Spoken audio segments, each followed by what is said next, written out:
These are the times LeBron humiliated his opponents. And first up, we got the time that LeBron completely violated Ersan Ilyasova. Hit that focus button.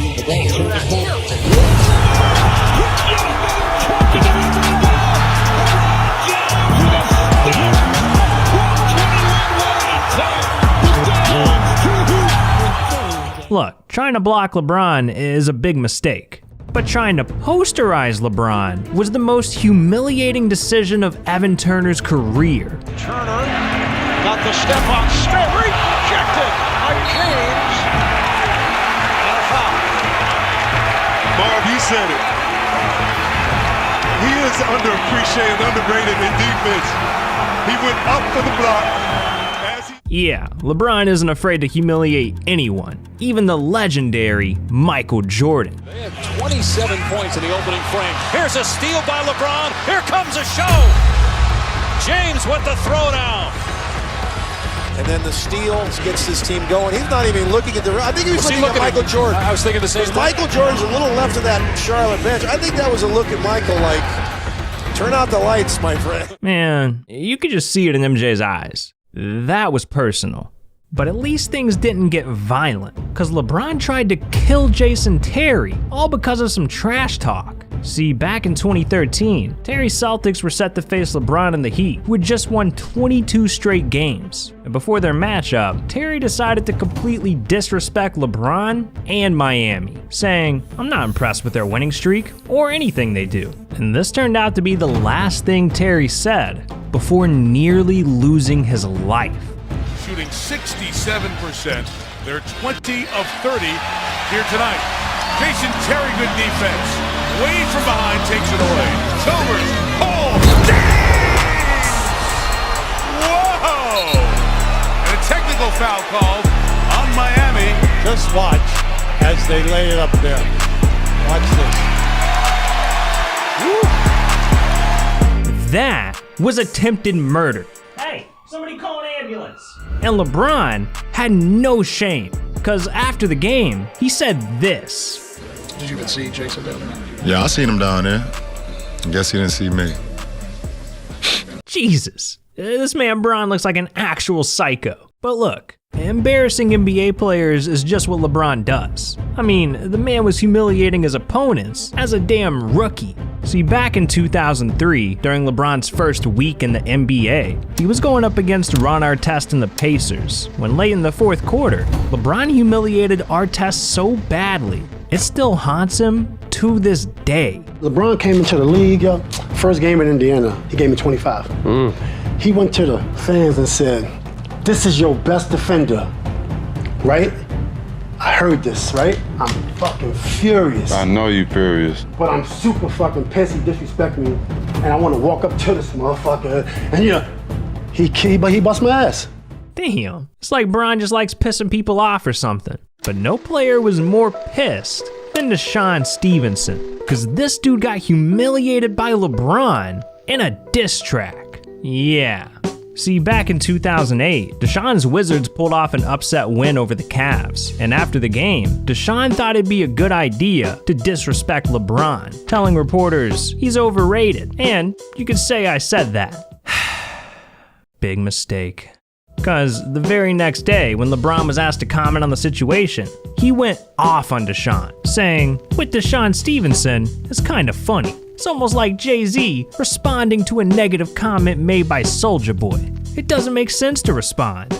And obviously, Deshaun wasn't too happy about the comparison, so he clapped back at LeBron a few days later in an interview, saying, "I hope we play Cleveland in the playoffs. I'm gonna get Soulja Boy courtside seats and have him wear a Deshaun Stevenson jersey."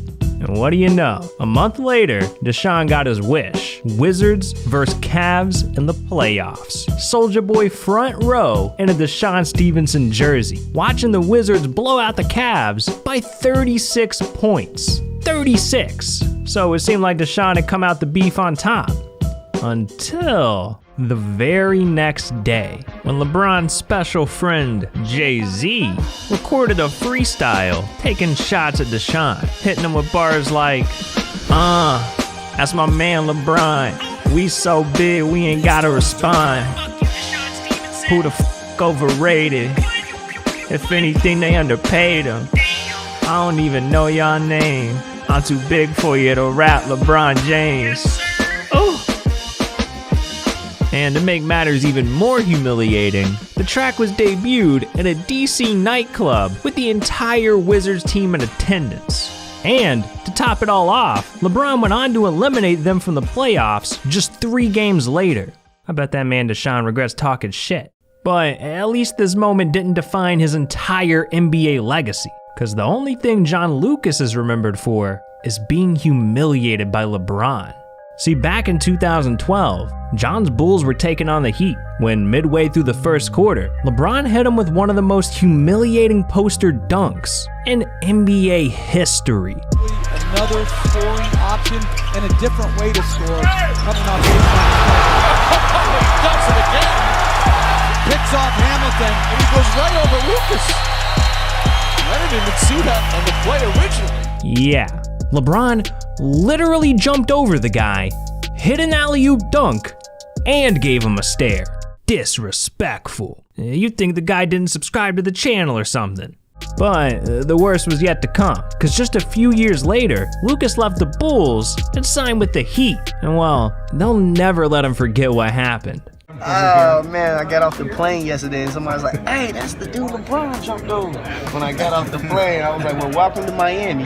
You know, every time I walk into the locker room, they got a big picture of him jumping over me before, you enter into the locker room. So I'm always reminded of what happened here. I was going to ask him. Man, poor guy. But he still doesn't have it as bad as Gilbert Arenas, cause LeBron humiliated this dude so bad, he literally needed to hire a therapist. See, it was the 2006 playoffs, Cavs versus Wizards. And late in Game 6, with Washington just 1 win away from elimination, all Gilbert had to do was make 1 free throw to save his team. But right before the shot, LeBron decided to sabotage Gilbert in the most savage way possible, walking up to him and saying, if you miss this free throw, you know who's gonna win the game. This one comment had Gilbert so shook that he ended up missing the free throw, giving the ball back to Cleveland. In the very next play, the Cavs hit a game-winning shot, costing the Wizards the dub and officially eliminating them from the playoffs. So after the game, Gilbert felt so humiliated by LeBron that he ended up hiring one of the top mental health trainers in the entire country just to get over it.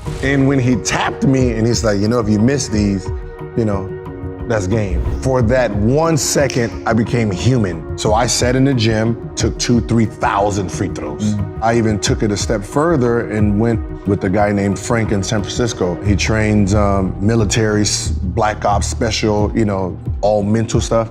And I went to him just extra. Just make sure my mental is focused. Look, Gilbert, you ain't the only one that needed some help. I think Damon Jones got a counselor too, because the way LeBron humiliated him gave the man PTSD. See, back in 2005, Damon's Heat were taking on the Cavs, when, thanks to LeBron, Damon suffered the most humiliating moment of his entire career. Well, it started off kind of crazy. I turned the ball over, and it was a 2-on-1 situation. And this is what I'm talking about with Damon Jones. McGinnis has the ball, force him to shoot the ball. I went to jump, and as I jumped, I saw him, he was a lot higher than I was. Instead, we got LeBron James jumping over everybody. I should have let him dunk it, but the natural reaction is try to get out of the way, so I ducked. So he dunks the ball and then hits me in the head, and they give him the foul. 2-on-1, here's McGinnis with the high dribble. I had 65 calls, 65 messages, 35 from NBA players. That hurt me. Damn. It's like Bron gave this man Vietnam flashbacks. And I think Golden State's gonna be having some flashbacks too, because we gotta talk about the time that LeBron gave the Warriors the most humiliating L in NBA history.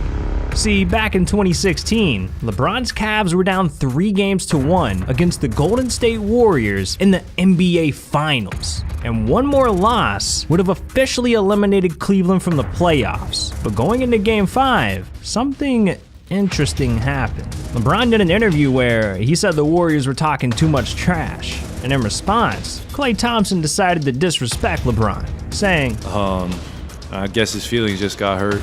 Yeah, that's not gonna go over well. Because when a reporter told LeBron about it, well, this happened. What did you say Clay said? Clay said, I guess he just got his feelings hurt.